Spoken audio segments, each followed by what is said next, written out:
Right, ndichida kutendai muri yeZimbabwe nekuda kwesupport yamunotipa pano paSaint TV basa richienda mberi. Iye zvino ndakagara pakati pevamwe vatambi vandoda kuintroducei muindustry yemitambo handiti kureva kuti zvoni kumafilms nekumakomedy kumaskits handiti so gara unatsogarisisa uteerere. We just need to support vandakagara navo handiti mukoma makasimba here? Tinosimba isu muri seimko. Aiwa tiri nani. Vatete makadi henyu? Takasimba makadiwo. Aiwa tinofara. Chekutanga muri yeZimbabwe yoda kutanga nekutokuzivai handiti kuti munombonza nani uye muri kuita nezvei? Ini zita rekuberekwa ndiEnoch Tagwirei. Alright. Ya tiri kuita drama, tine madrama maskits atinawo atinovimba kuti mastress achabviswa. Alright. Vachange vachiona zvatakabika izvi. Alright. Saka rekuekta imimi brand name munonzani? Ndinoshandisa zita rekuti Blauchi. Blauchi. Yes. Alright, ndi Blaucha. Alright. Vatete vangada kuziva kuti munonzani uyezve brand name ndiani? Inini ndinoitwa Kudzaitsuro. Ndinoita zvese music neacting. Alright. Kwese ndinobata ende zita randoshandisa pabasa rangu ndinoitwa Kuku Babes. Kuku Babes. Alright. Tiudzei makazotanga rini mungoma zvemaski zvekuacta izvi uye makadiscover sei kuti zvekuacta zvimomamu? Ndava netime yakakura. Alright. Asi ndandiri pakunyora mascript pane mapoka atange tichipa vachiacta, saka tazobva tati ayo zvatiri kupa vamwe vachiacta izvi regerai timbonyora timboacta tiri isusu. Alright. Alright. Chii chakupai kuti mufunge kuti mumboacta imimi?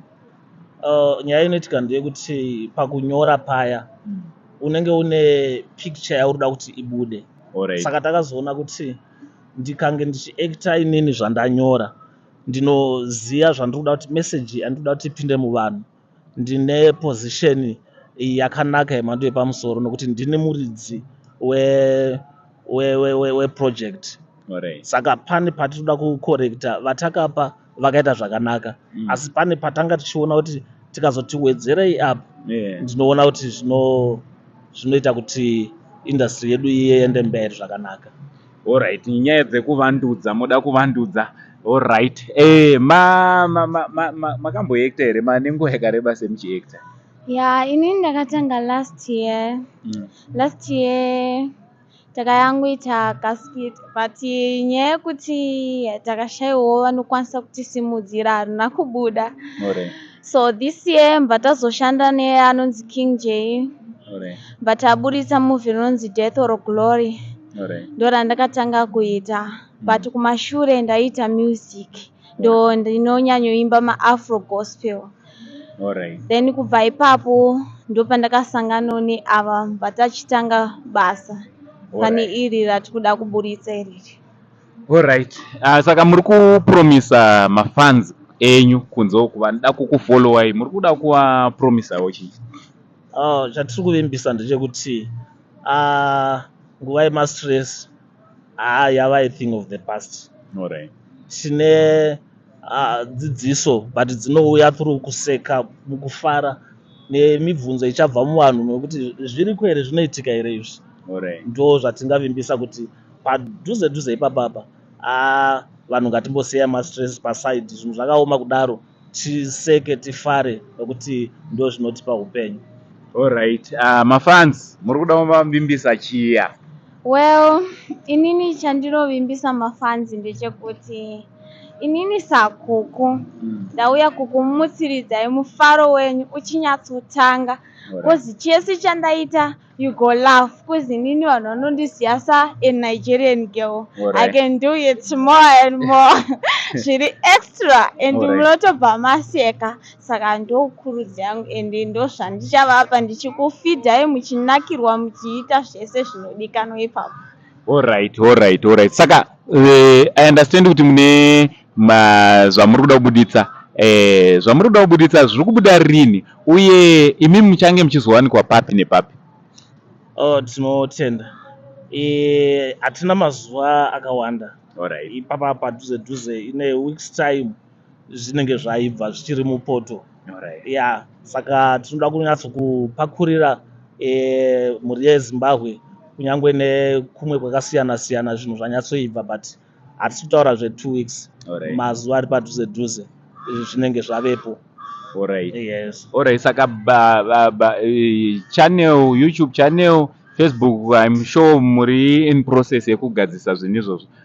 Vanenge vachida kuzokutsvagai vanokutsvagai pachannel inenge chinchi. Regerai ndisiyire izvozvo. Ndine mukomana tinoshanda naye vachamunzwa manje ya, but pane pavachange vachioneka, but tina Sen TV. Alright. Zvakawanda ipo panapa. Alright. Vanowana everything chavangada kuziva pamusoro pedu. Aiwa, tinotenda. Aiwa, muchishanda pakushuta kwamakaita muri kuona muchienda mberi nechikwata ichi chamabatani nacho, uye muri kushanda muri vangani? Tiri kushanda tiri 4. Asi kuenderera mberi tiri kuenderera mberi, but vane machallenges. Alright. Ya, machallenges aripo ende zvinhu zvagara zvinongosanganikwa nazvo. Alright. Angava machallenges pakutanga? Machallenges atinawo ndeyekuti tine zvimwe zvinhu zvatinenge tichida kuita, but pazvinhu izvozvo tine zvimwe zvatine tichizoshayiwa. Saka kana mhuri yeZimbabwe makasununguka, aiwa munokwanisa kutibatsira. Vakasununguka. Alright, pakuacta panorequire a lot handiti, ndozvavari kutry kutaura kuti hazvingotange zviri smooth. So zvamunoita imimi, namba dzavo dzavanobatwa ndo idzo dziri pascreen kune vane vachida kusupporta this group, vanoda kusupporta chikwata ichi. Aiwa, munogona wabata panhamba dziri pascreen. Aiwa, shoko renyu rekupedzisira kumafollowers? Shoko rangu rekupedzisira, Blauchi vauya kuti tifare pamwe chete. Tinokumbirawo support, tinokumbira rutsigiro rwenyu. Hatikwanisi kuti tivepo kana tisina support. Tinotenda chaizvo. Aiwa, tinokutendai Blauchi. Kuku, uri kutiwo kudii kune mafollowers? Inini chekutanga ndinoda kutenda mafollowers nenguva yavachatora vachitiona. Then secondly, nekuita zvinofanirwa kuti vange vachiita, including kulaika, kusubscriber, zvese tinongozvidawo. Then thirdly, tisapotewo hama. Ndachema tisapotewo. Support. Aiwa, tinotenda. Mhuri yeZimbabwe, garai ipapo munzwewo vamwe vavanoshanda navo chikurukura navo. Stay tuned. Musabe ipapo. Iye zvino ndagara neumwe wevatambi pachikwata chatinacho chatinoda kuti tinge tiri tinokurukura nawo, tichivaintroducer kwamuri. Aiwa, let's support them. Let's show them love. Handiti mukoma makasimba? Aiwa, tiri pedu makadiwa. Tiri nani? Chekutanga mhuri yeZimbabwe ingada kutanga kuziva kuti munonzani uye pakuacta munoshandisa zita rekuti kudii, uye chikwata chinonzi chii? Alright. Aiwa, tinotenda. Inini zita rangu rekuberekwa ndinoitwa Shorai Blessing Jumbe. Mukomana ane 23 years anobva paMutokosenda. Zita rangu rekuacta ndinonzi Kadhidha. Kana Kadhidhi. Ndo zita rangu Kadhidha. Kadhidha. Alright. Chikwata chinonzi chichi? Chikwata chedu chinonzi Appetito Films. Alright. Appetito. Why Appetito Films? Ningati ndo chine tikutaura kuti tikubika unyanzvi. Alright. Tine unyanzvi vatinoda kuti mhuri yeZimbabwe imbotionawo tichiwaratidza. Uyezve tiwe nenguva yekuti munhu akaona kuti aita stress anoti abatikana, anoona nguva yekunobvisisa stress achiona mafilms edu. Alright, kureva kuti appetito zvino appetizer guys. Exactly, zvino appetizer. Hakuchisina munhu anoita stress. Ukangoita stress wotongoenda paYouTube oti Appetito Films. Alright, wakutotanga utonakirwa. Alright. Ndizivisei chikwata ichi chakaumbwa nani uye chakaumbwa rini? Alright. Ndingata chikwata ichi chine sofa chine 1 month chatanga. Alright. Chakaumbwa nemukomana anonzi Shorai Blessing Jumbe. Alright, ndo vari kutaura. Ndimi makava nemuono mukabatanidza vamwe. Ndizvo chaizvo. Alright. Saka takazoita rombo rakanaka tikabatanidzwa naBlauchi. Alright. Wano futi wane chipo chekunyora. Alright. Nechekunzwisisa. Iye zvakare anga amambo abva pakuku anacho futi chipo chekuita sei chekunyora anotonzwisisa. Alright.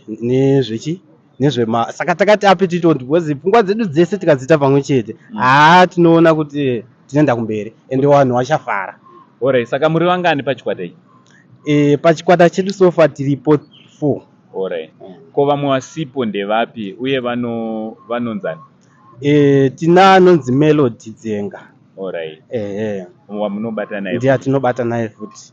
Alright. Saka muri kuda kusvika kupi nenyaya dzeacting? Hamusi kutya here kuti muindustry umu mune vamwe varimo kare? Hamusi kurohwa nehana here nekuti mune vamwe? Panyaya yekutya ngoma aiwa takanaka. Alright. Nekuti takatombonziwo tine wakambotikurudzira nemasongs wakati aiwa uchitanga chinhu ita inonzi game changer. Isusu kunyaya industry yemafilms taya kuzoita inonzi game changer. Tine kamwe kamuitiro kedu katiri kuda kunyatsoita. Ngekuti vanhu wakationa wese aiwa hana dzavo dzinorohwa. Vanodedera kuti aiwa yazosvika iyi yakauya negame changer muindustry. Alright. Alright. Saka mungada kutiwo kudii kune vatsigiri venyu vese vachakutsigirai? Chekutanga ndinongoti thanks in advance kune mafollowers edu ese. Takutosanho kutendai toisa maoko kwamuri kuti isusu tiende kumberi kuda kwenyu, nekuti tiri tega hatinganyebe, hatina kwatinoita sei kwatinoenda. Saka tinotiwo murambe muchititsigira, munotiwana tiripo paAppetito Films Sim. Alright. Ndinokutendai mukoma Blessing. Thank you so much nekunge muinesu chikurukuru. Aiwa tinotenda muri veZimbabwe. Aiwa isu ngativatsigirei. Isusu tichavatsigirawo seizvozvi, ticharamba chingotaurawo nezvavo kuti musavakanganwe kusvika mave kunatsovaziva. So pane firimu ravo riri kuuya manje rikauya zvakare ticharisa paSaint TV, bit on Facebook neYouTube. Tokuzivisai kuti mune muchivawana papi. Tichaisa link ratichaisa pafilm iroro rekuti mukaenda pamalinki iwawo ndokwamunobva maenda munovasubscriber. Aiwa tida kutenda kuti muchamira nawo. From Uncle Saint nechikwata icho Appetito Films Zim tichiti it's much love.